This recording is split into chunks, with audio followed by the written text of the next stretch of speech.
When I was 16, I was doing a lot of work in the community. At 16, I decided to start my company, which I did. At 16, I beg your pardon? Yes, really? At 16. So I've worked for a very long time, but I started working while I was at school. I set up a company. I started getting clients specifically around branding and marketing and PR, and started doing events, etc. So at a young age, I firstly learned to lie about my age, because 16 was very young, but people didn't realize I was that young. And I was doing what I was passionate about, and I was finding ways to fundraise for the community projects I was doing and the humanitarian work I was doing through my company, even though I was still at school. When I left school and I started studying, I went and I studied law and anthropology, but for many reasons, I had to be on a bursary. I couldn't afford to study, and the bursary was taken away because the bursary was meant for a specific male, and I was not that male. No. And in the second year, I lost my bursary at Wits, and I decided that I had to continue working and building my social enterprise in order to do everything I wanted to do, but finding a way to do it without the means of a degree.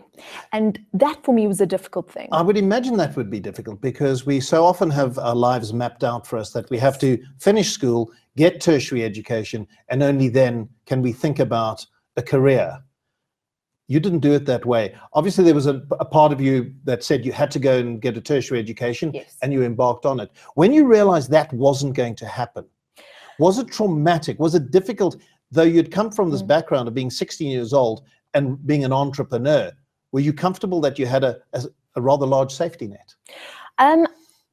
Yes, I was, but I carried a large chip on my shoulder for a long time, because you sort of, like you said, you map out this idea, you know what you're going to do, you're going to study, these are sort of the stepping stones to where you want to go, and that carpet is pulled from under you without you even realizing that's going to happen. So it was a really hard knock. However, I realized I had to invest myself into my company and what I had been doing for the last 3 years.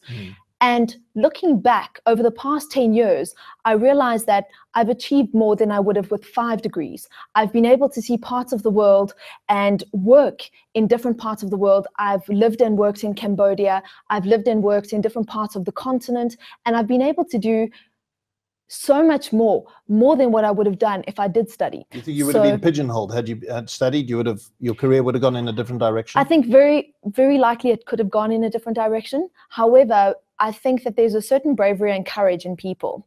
And even though you map out a path, that path's not going to sort of turn out the way you think it will, because there's certain callings and passions that you have to, at some point, allow yourself to open up to, and you have to go in that direction.